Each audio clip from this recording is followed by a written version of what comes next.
Hi viewers, ఇంతకుముందు మనము నీళ్ళు ఉడకబెట్టినప్పుడు బియ్యం వేసుకున్నాం కదా, చెప్పడం మర్చిపోయాము. మనం దీనిలో తగినంత ఉప్పు కూడా వేసుకోవాలి. సో నేను వేసుకోలేదు కాబట్టి ఇప్పుడు పైకెళ్ళి వేసుకుంటున్నాను. ఇలా వేసుకొని అన్నాన్ని కలుపుకుంటున్నాను. ఇలా కలుపుకుంటున్నాను. అన్నం చూడాలి 70% వరకే ఉడకాలండి.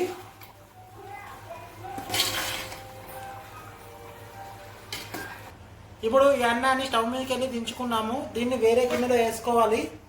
ఇలా వేసుకున్న తర్వాత బౌల్ని ఒక్కొక్క లేయరు చికెను, ఒక లేయర్ చికెను, ఒక లేయరు రైస్ పెట్టుకుంటా స్టవ్ మీద పెట్టుకోవాలండి, నార్మల్ ఫ్లేమ్ మీద. మనం ఒక బౌల్లో కొంచెం నెయ్యి రాసుకుంటున్నాం కింద.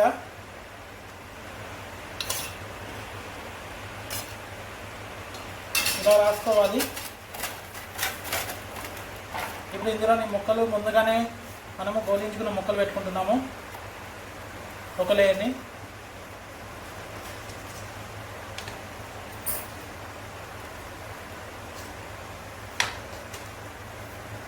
ఇప్పుడు దీని మీద ఇంకొక లేయరు రైస్ వేసుకుంటున్నాము.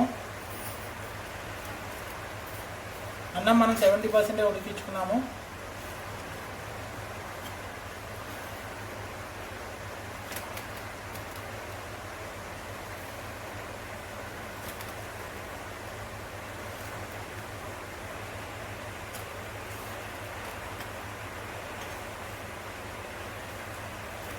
ఇలా ఒక లేయర్ వేసుకున్న తర్వాత ఇంకొక లేయరు. ఈ లేయర్ మీద ఆనియన్స్ కూడా వేసుకుంటున్నాను. ఆనియన్స్ ముందుగానే గొలించుకున్న ఆనియన్స్.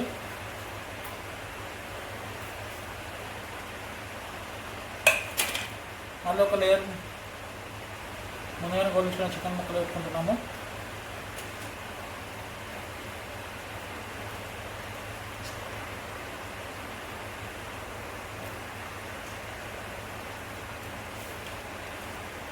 ఆనియన్స్ వేసుకుంటున్నాను.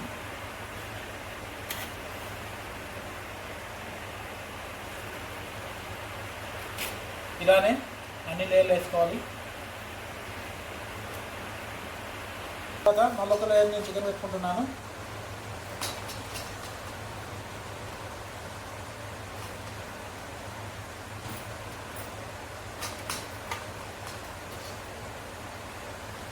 దీని మీద ఆనియన్స్ కూడా వేసుకుంటున్నాను. అలానే కలర్ కూడా వేసుకుంటున్నాను. ఇది ఫుడ్ కలర్ అండి, మంచిగా ఫుడ్ అరోరా రావడానికి కలరు.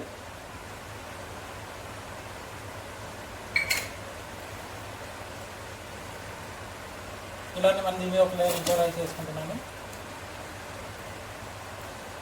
ఇలానే అంతా చేసుకోవాలి. ఫైనల్గా కూడా ఫుడ్ కలర్ వేసుకొని ఒక 10 minutes మనం స్టవ్ మీద పెట్టుకోవాలి. అలా పెట్టుకుంటే గుమ్మగుండాలనే చికెన్ బిర్యానీ రెడీ అవుతుంది. ఇప్పుడు దీని మీద కొత్తిమీర వేసుకుంటున్నాను, అలానే పుదీనా. ఇప్పుడు దీన్ని ఇలా వేసుకొని ఒక్క 2 minutes స్టవ్ మీద పెట్టుకోవాలి.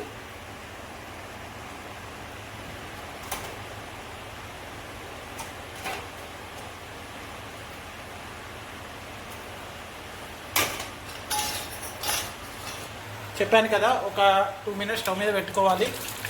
ఇలా 2 minutes పెట్టుకొని దించుకుంటే రుచిగా ఉంటుంది. గుమగుమలాడే చికెన్ బిర్యానీ రెడీ. తింటే చాలా రుచిగా ఉంటుంది.